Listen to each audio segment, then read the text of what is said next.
All righty, good evening there, ladies and gentlemen. Welcome back here on the WHS Network here on YouTube.com.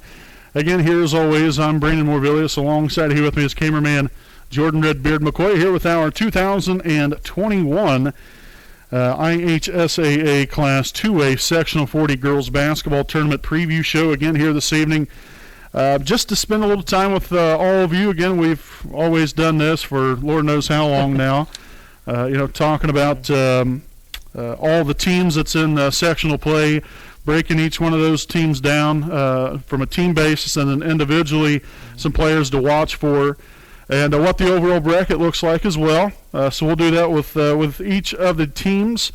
But we'll go ahead and start out here with this. Wapahoney, you come in here, they had a little bit of a rough end to the season. Without question, it was tough to see them I wouldn't necessarily say falter, but just kind of skid into the end right there to where, we really didn't have a whole lot of momentum going to the state tournament. But, really, which, we'll get into your Wapahoney Lady Raiders here in just a little bit. But overall had a very successful season. And I think that these ladies, really continue to grow throughout the course of the year and definitely was trending in the right direction. Like I said, just unfortunately there in the end, just kind of tailed off a little bit. But now starts a brand new season, and at state tournament time, anything can happen. Anything's possible. Any team can go out there and win. It doesn't matter how the regular season ended up ending. It's now what you do in the postseason play is what really essentially matters the most. So we'll go ahead and start off here with again the Sectional 40 Girls Basketball Tournament will be held at Alexandria High School this year. In which that will be starting up actually tomorrow night, February the 2nd, 2021. In the very first game, it will be Alexandria taking on the Monroe Central Golden Bears, and that will be a 6 p.m. start time there for that one. Following that first game, now, again, the gates are supposed to open at 7:30, so you can't show up any earlier because they won't let you in. At least that's from the word that we've gotten. So we did want to make sure and relay that information to all you fine folks out there in Raider Nation. But again, the Wapahoney fans will not be able to show up till 7:30 because at 8 o'clock it will be your Wapahoney Lady Raiders taking on the Frankton Lady Eagles in the opening round of the Sectional 40 Girls Basketball Tournament. Again, that will be at 8 p.m. Again, the winner of those two games will then play on Friday night, February the 5th, in which the winner of Game 1 between Alexandria and Monroe Central will take on LaPel at 6 p.m., while the winner of Game 2 between Wapahoney and Frankton will take on Elwood in the second game on Friday evening at 8 p.m. Then with the Section 40 championship game being on Saturday, February the 6th, that will be a 7:30 p.m. start time, again from Alexandria High School. So again, all of the Sectional 40 Girls Basketball Tournament, again, will be held at Alexandria High School. Now, before we go any further, as I had mentioned in our Raider Sports Report last week, when me and Redbeard got on there and talked, for the state tournament this year for both girls and boys basketball state tournaments, we will now be affiliated with the IHSAA. That it's not necessarily something per se that we wanted to do, and that's no disrespect towards IHSAA whatsoever. But we have a good thing going here. With being on YouTube, we keep the games free to where everybody can watch for free at any point in time. But this is what we have to do now, unfortunately. In a roundabout way, it's going to work out, I think, for everybody. But it's unfortunate that you guys out there that watch will have to pay. But that's out of our hands. It has nothing to do with us. We can't say, hey, we don't want our fans not to pay. That's a fee that was set by the IHSAA. Again, that will be $10 per session. Again, starting tomorrow night. So our games will be broadcasted on IHSAATV.org/Wapahoney Raiders. So if you go to that web browser, click on, type that in, click on it, and then you'll see the game popping up on there. Click on the game, and then it will show you that you can purchase that game online. And ask for a login, things like that, and then you'll have to pay. It's a little bit of not too hard of a process. It's pretty self-explanatory on there. But again, I did want to reiterate that again tomorrow night, and again, it's only for the state tournament. Doesn't affect regular season play for us, nothing like that.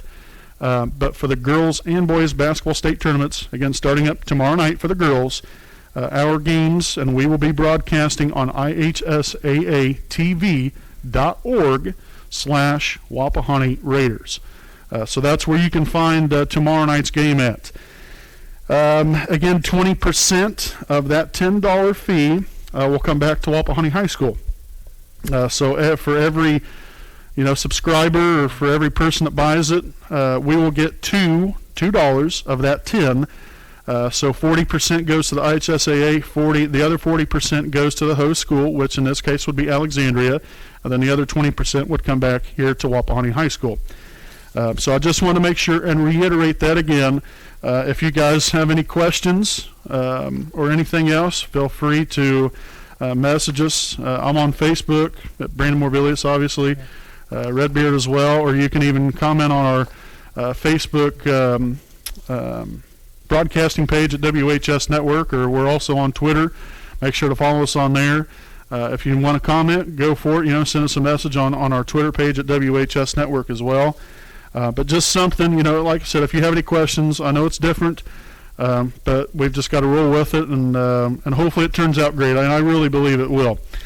But now we'll take a look here at all the individual teams, again, starting up here with your Wapahani Lady Raiders. Again, finish up the regular season with a record of 12-10. The Raiders on the season here averaged right almost about 52 points a game at 51.7. They only allowed 45.3 points a game. Field goal percentage stood at 37%. They were 350 of 952. From downtown, from beyond the arc there, 122 of 401, good for 30%. Free throw line, 131 of 229, 57% there from the charity stripe.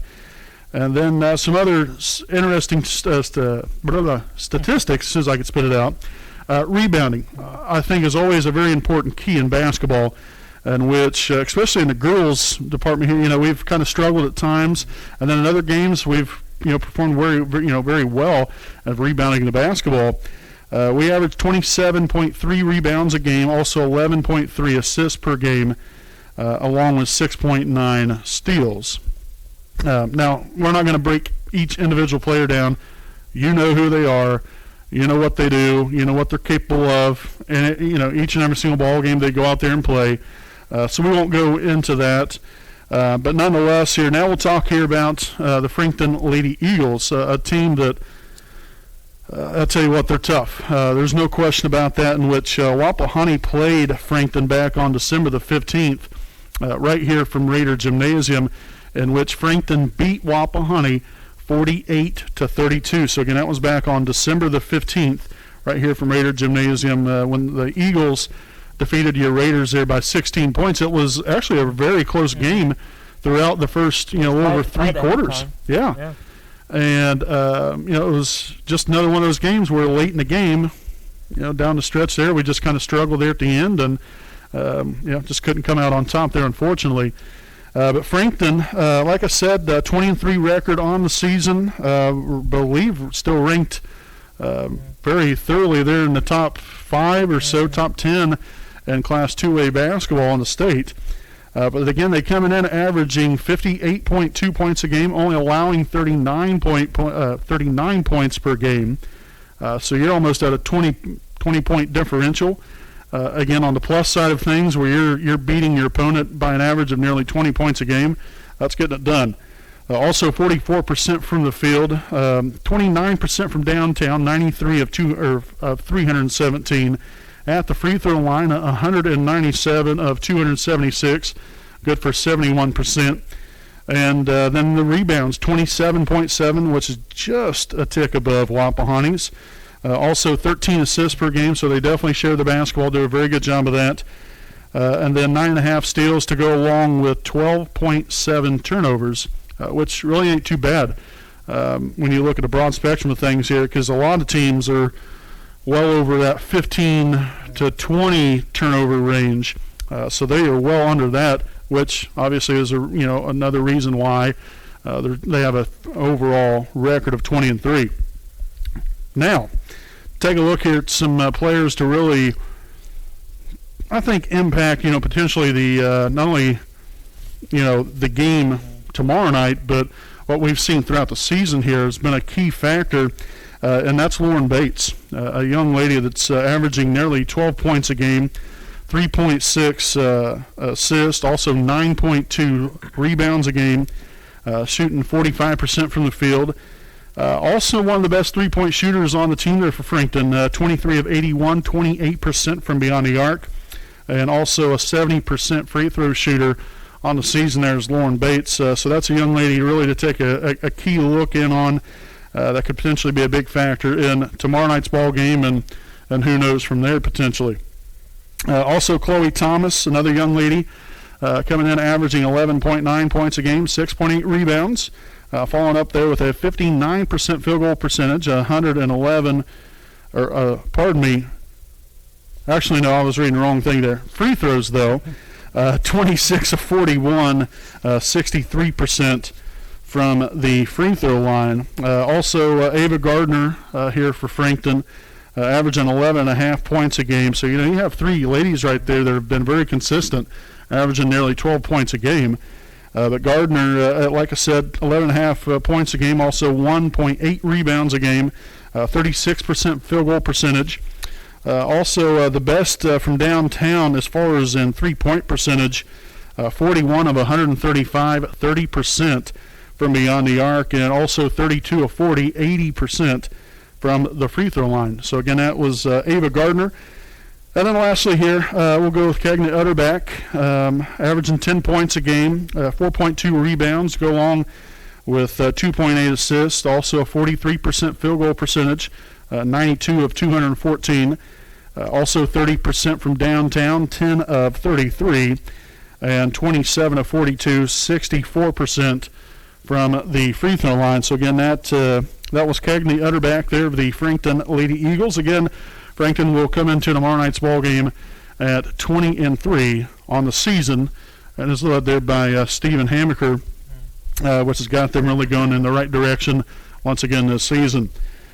So then next up here, again, the first game of the night, as we was talking about, Alexandria and Monroe Central.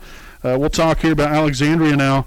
Another team having a great season here for themselves, 20-2 record on the year, led there by Mickey Hosier, in which Alexandria did not play Monroe Central during the regular season, but I know we seen them, and so did Frankton. When we played them back on December the 30th, that was another game that we nearly could have won, but right down there towards the end, things just didn't work out for us. But we lost 65-55 on December the 30th. That was during our Wapahani girls basketball little holiday tournament. That was right after Christmas, just before New Year's there.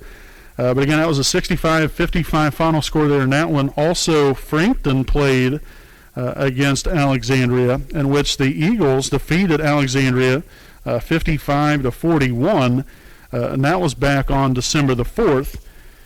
And then also LaPel, they took on Alexandria, in which Alexandria won that one 66-56. So just to kind of go over what it might look like in these head-to-head matchups throughout the season here, what Alexandria looked like. Alexandria, though, from an offensive standpoint, such a powerhouse, averaging nearly 65 points a game, also allowing 39.7 on the defensive end, 40% field goal percentage, 445 of 1,120. Also 122 of 432, that is 28% from beyond the three-point line. And then at the free throw line, 72%, one of the highest percentages, definitely in the sectional, just right above Frankton there. Again, 296 of 413, so a lot of respect there from the Tigers there at the free throw line. Again, averaging 27.8 points, or 27.8 rebounds a game, 12.7 assists, also 15.7 steals, and they turn it over at a rate of 17.5 a game, which is probably their biggest, I guess, downfall in some ways. But the way that they can score points, sometimes it necessarily doesn't matter, and the way their defense is top tier. Now some key players to watch for here for Alexandria. One of them is Reese Van Blair, a young lady that's averaging nearly 20 points a game.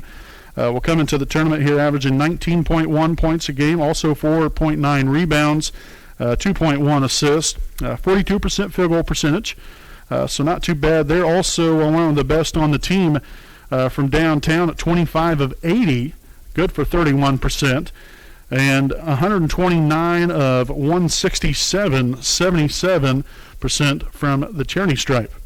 So again, that is Reese Van Blair. There are the Tigers. Also, Jada Stansberry coming in, averaging 12 points a game, 3 rebounds, also 4.3 assists, and 5.3 steals. So kind of a well-disciplined young lady there that can score, also play great defense, and can also facilitate the basketball to others there with that 4.3 assist mark. 43% field goal percentage, 93 of 215, also 16 of 60, good for 27% from beyond the arc, and 67% free throw shooter. And then lastly here, we'll just throw a couple more out here at you. We're not going to go through everybody because we don't want to sit here and bore you all night. But also Allie Honeycutt, another guard player here for Alexandria, coming in 6.7 points a game, 2.8 rebounds, 30% field goal percentage. Really a good bulk of her shots made coming from behind the three-point line. Get this one, 49 of 161, 30% field goal percentage. So she's made 49 shots.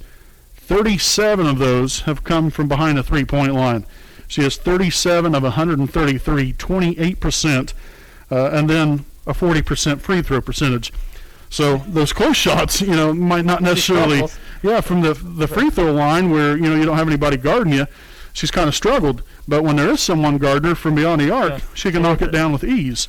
So that is Allie Honeycutt, very impressive basketball player there for Alexandria. But again, we're not going to go through all these. Again, we're not going to sit here and bore you all night long. But again, that's Alexandria. Again, they will be taking on Monroe Central there in that first game of the evening tomorrow night at 6 p.m. And then again, Wapahani will play against Frankton at 8 p.m. But I'm going to go ahead and let Redbeard do some talking here. I'm going to take a breath, try to pull the mask a little bit away here to where I can finally breathe a little bit. And he's going to give you the lowdown here on Monroe Central, LaPel, and Elwood. Yeah, thanks, Marv. It won't take too long. I'll keep it short and sweet. I'm sure you probably will. First, we'll start with Monroe Central Lady Golden Bears. They finished the season with a record of 3-14. They are led by Brock Morrison. Team stats, they score 31.8 points per game while allowing 55.4 points per game. Unfortunately, there's no other stats to give on Monroe Central. Yeah, they didn't have much to offer, unfortunately. Next, we'll go with the LaPel Lady Bulldogs. They finished the season with a record of 10-10, and they're led by Coach Zach Newby. Team stats, they score 51.1 points per game. They allow 47.5 points per game. Field goal percentage, they're 381 of 978, which is good for 39%. Three-point percentage, they shoot 97 of 332, which is good for 29%. They're 210 of 337 from the free throw line, which is good for 62%. They get 29.7 rebounds per game, 13 assists per game, 11 steals per game, and turn the ball over 19.8 times per game. And some players to watch. First, we'll start with Lily Daniels. She scores 12.3 points per game. She gets 3.8 rebounds per game, 4.1 assists per game, and 2.8 steals per game. She's 74 of 236, which is 31% from the field goal percentage. The three-point line, she's 22 of 107, good for 21%. And from the free throw line, she's 71%, which is 75 of 105. Next, we have Ashley Allman.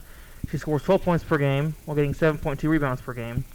Field goal percentage, she's 90 of 161, good for 56%. From the free throw line, she's 34 of 62, which is good for 55%. Next, we have Deanna Hazeman, 8.1 points per game, 4.1 rebounds per game, and 2.2 assists per game. Field goal percentage, she's 57 of 140, good for 41%. 3-point line, she's 28 for 74, which is good for 38%. And the free throw line, she's 61%, 20 of 33. Next, we have Chloe Tucker, 7.5 points per game and 4 rebounds per game. Field goal percentage, she's 37%, 49 of 133. 3-point line, she's 16 of 48, good for 33%. Free throw line, she's 36 of 51, which is good for 71%. And finally, we have Rosemary Likens, 4 points per game, 2 rebounds per game. She's 26 of 80, 33% field goal percentage. From the 3-point line, she's 15 of 42, good for 36%. The free throw line, she's 12 of 16, good for 75%. Then we'll finish with Elwood Panthers. They finished the regular season at 4-17, and are led by head coach Dak Undegraff. They score 37.3 points per game while allowing 55.9. Field goal percentage, they're 283 of 935, good for 30%. 3-point line, they're 47 of 250, good for 19%.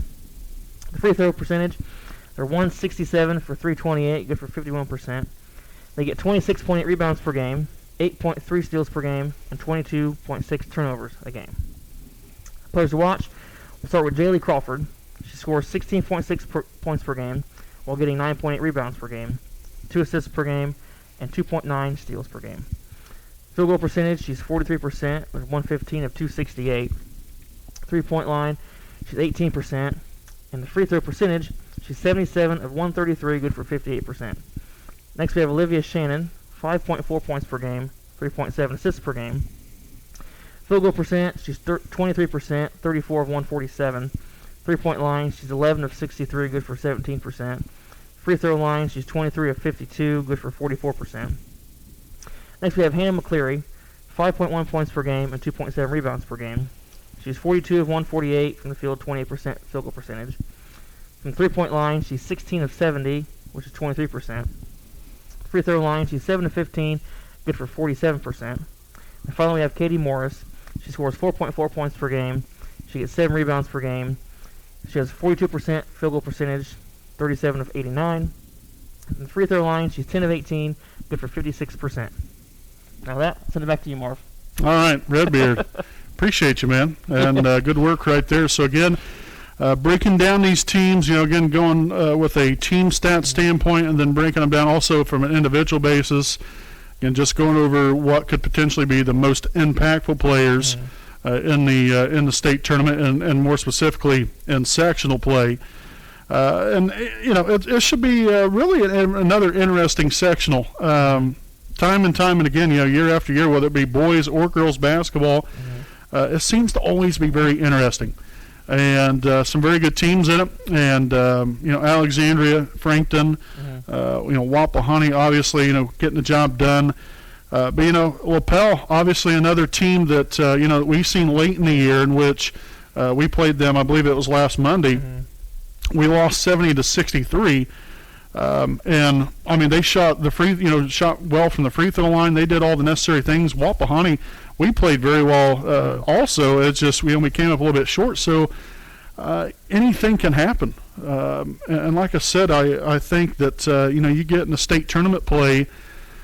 Some teams that kind of have that nothing to lose kind of mentality, and anything's possible. And so. Wapahani, from their standpoint, we've got to be ready to play. We've got to get back to the overall basics of the game. We started out the season, kind of struggling there out of the gate. And then, after about roughly maybe 3 or 4 games in, we started hitting our stride a little bit. And then as the season continued on, we had a couple of times where we was rattling off some winning streaks here.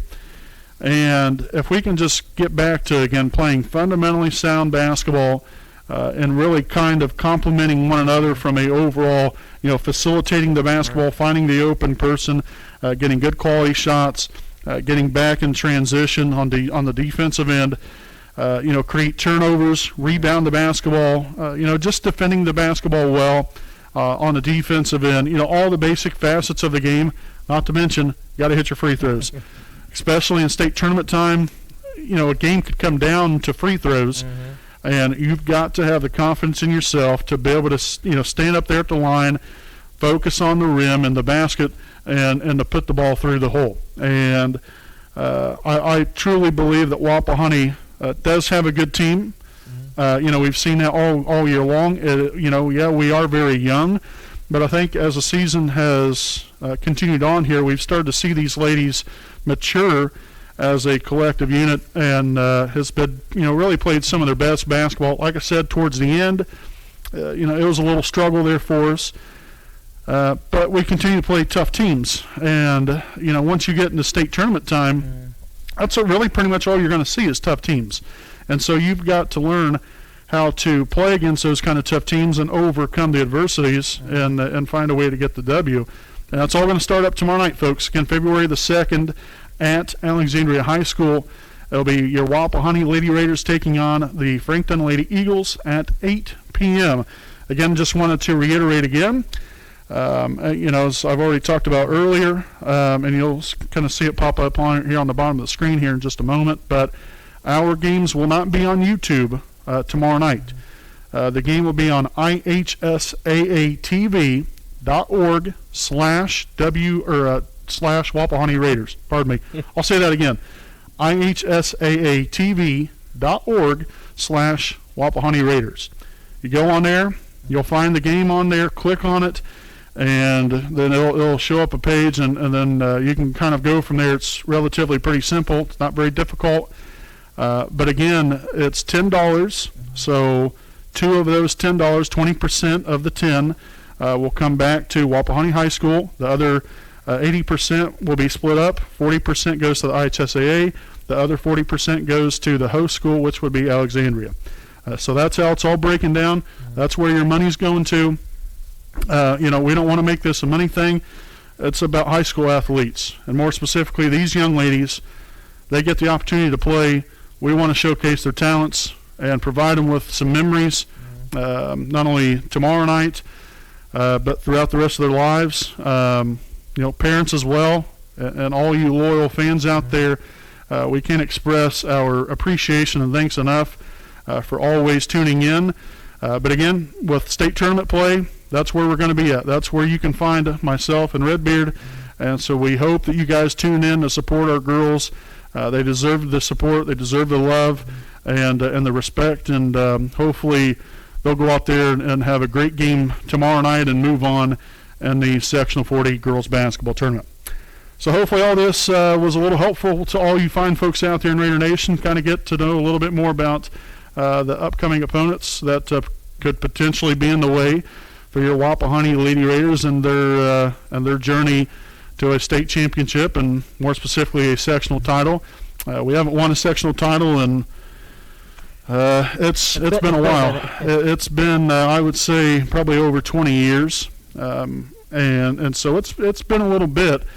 But why not? Why not us? Just got to go out there and get after it starting tomorrow night. But again, we want to thank you all for tuning in to tonight's 2021 IHSAA Class 2A Sectional 40 Girls Basketball Tournament Preview Show. Again, make sure to tune in tomorrow night on IHSAATV.org/Wapahoney Raiders to watch your Lady Raiders in action against the Lady Eagles. So until then, folks, again, I'm Brandon Morvillius here alongside cameraman Jordan Redbeard McCoy. Again, thanking all of you for watching, and we'll see you next time here on the WHS Network.